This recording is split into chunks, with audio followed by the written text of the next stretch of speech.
लाल जी के बेटे राघव की शादी की बात जगह जगह चल रही थी, लेकिन किशोरी लाल जी को कोई लड़की पसंद ही नहीं आती थी। और उसकी एक ही वजह थी, किशोरी लाल जी का लालची होना। उनको लड़की वालों से मोटा दहेज चाहिए था और इसी चक्कर में एक दिन वो एक बहुत पैसे वाले के घर अपने बेटे का रिश्ता लेकर पहुंचे। उस आदमी का नाम था ओम प्रकाश। देखिए किशोरी लाल जी, मेरी एक ही बेटी है और मेरी सारी संपत्ति जायदाद सब कुछ मेरी बेटी नैना का ही है। पापा, नाम से लगता है बहुत खूबसूरत होगी। कितना अच्छा नाम है ना, नैना। ओ, वैसे बात तो सही है आपकी। अब इतना पैसा है, जमीन जायदाद है, इकलौती बेटी, आप भी क्या करेंगे? सब कुछ उसे ही देंगे ना। बिल्कुल ठीक पहचाना आपने।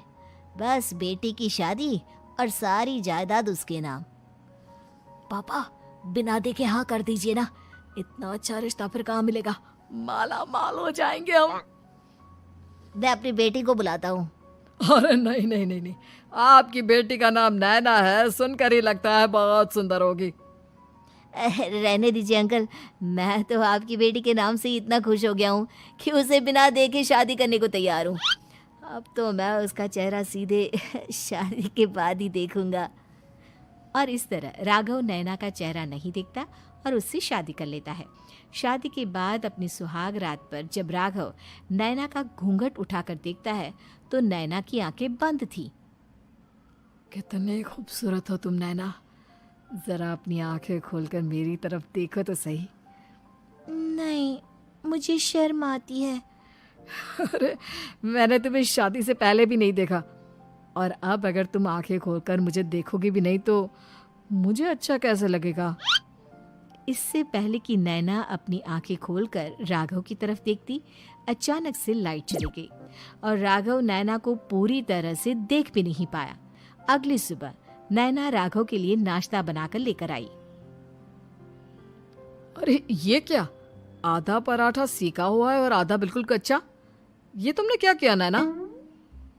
बहू, तुमने क्या आधा पराठा तवे से नीचे लटका कर रखा था, जो आधा सिका है और आधा कच्चा? मुझे जितना दिखेगा उतना ही तो सीखूंगी ना पापा जी। जहाँ जहाँ मुझे नजर आ रहा था वहाँ मैंने सीख लिया, जहाँ जहाँ नहीं दिखा वहाँ कच्चा रह गया होगा। इसका क्या मतलब है?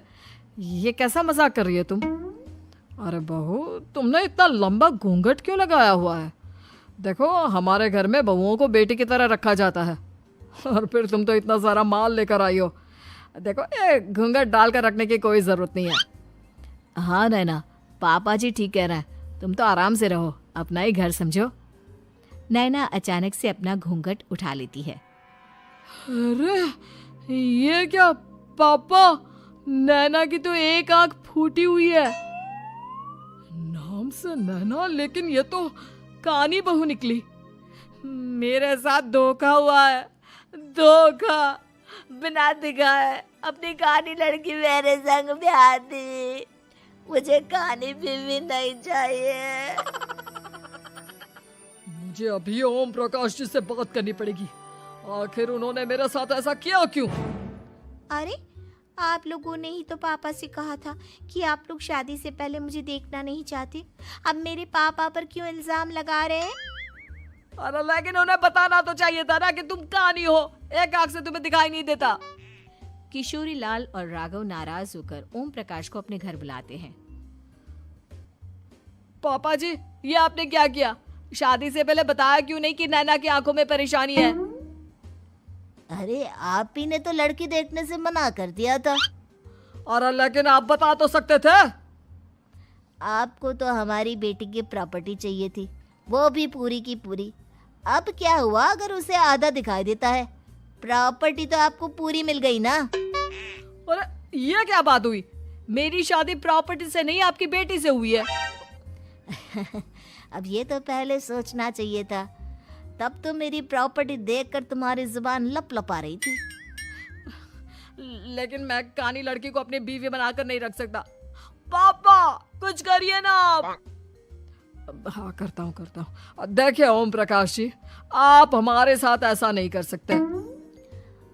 और तुम देखो, अगर तुमने मेरी बेटी से शादी तोड़ी ना तो जो भी प्रॉपर्टी मैंने तुम्हें दी है वो तो पूरी की पूरी वापस ले ही लूँगा और आधी प्रॉपर्टी तुम्हारी भी लूँगा। अरे मेरी आधी प्रॉपर्टी भला क्यों लेंगे आप?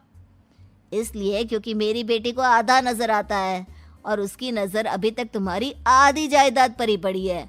अब तुम उसे घर से निकालोगे तो कुछ तो लेकर जाएगी ना। और अगर हम आपकी बेटी को अपने घर की बहू बना कर रखे तो? तो तुम्हारी पूरी प्रॉपर्टी तुम्हारी ही रहेगी और जो मैंने तुम्हें दिया है ना उसमें से बस मैं आधा लेकर जाऊंगा।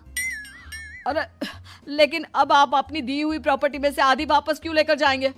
अगर मैं आपकी बेटी को अपनी पत्नी बनाकर रखने को तैयार हूं तो? इसलिए ताकि भविष्य में अगर तुम मेरी बेटी को धोखा दो तो उसके पास कुछ तो रहे जो पति का हो। वैसे मेरे पास तो बहुत कुछ है लेकिन अपने पति की कोई निशानी तो उसके पास होनी चाहिए ना। अब अगर तुमने मेरी बेटी को कानी कहा तो तुम्हें प्रॉपर्टी भी कानी ही मिलेगी, पूरी नहीं। जमाए राजा। किशोरी लाल और राघव समझ चुके थे कि वो बुरी तरह फंस चुके हैं और अब उनके पास वहां से निकलने का कोई चारा नहीं है। अब समझ में आया ना, लालच बुरी बला होती है। एक तो तुम्हें प्रॉपर्टी मिली, ऊपर से बीवी मिली, उसमें तुम्हें नखरे भी दिखाने हैं। आए बड़े, चुपचाप बैठो दोनों। कुछ दिनों के बाद नैना राघव की कार लेकर बाजार घूमने निकलती है और जब कार लेकर वापस आती है, ये क्या? एक तरफ से मेरी गाड़ी पूरी खराब हो चुकी है। लगता है तुमने मेरी गाड़ी को किसी दूसरी गाड़ी के साथ एक्सीडेंट किया है। अरे अरे कितना बड़ा नुकसान कर दिया तुमने बहू। वो क्या है ना पापा जी, मुझे एक आंख से दिखाई नहीं दे रहा था, सामने से गाड़ी आ रही थी। मुझे तो सिर्फ आधा ही दिखाई दिया और वो गाड़ी मेरी कार से रगड़ते हुए निकल गई। अब मैं क्या करूं बताओ? आप इसे ठीक कराने के पैसे कौन देगा? तुम्हारे पापा। तुमने मुझसे इस तरह से बात की? अभी रुको। नैना राघव की शिकायत ओम प्रकाश को कर देती है। देखो राघव, अब जो मेरी आधी प्रॉपर्टी तुम्हारे पास थी ना उसमें से आधी और मैं लेकर जाऊंगा क्योंकि तुमने मेरी बेटी को डांटा। अरे नहीं नहीं पापा जी, गलती हो गई, माफ कर दो। गलती की तो कोई गुंजाइश ही नहीं। अगली बार मेरी बेटी को डांटा तो बची हुई आधी में से आधी और ले जाऊंगा। लालच के चक्कर में हम दोनों ने बहुत बड़ी गलती कर दी बेटा। एक तो तुम्हें कानी बहू मिली और ऊपर से जो माल मिला वो भी काना।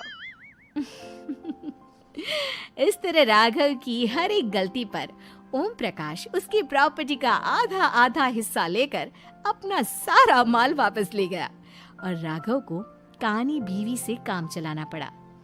भाई लालच वाकई में बुरी बला है।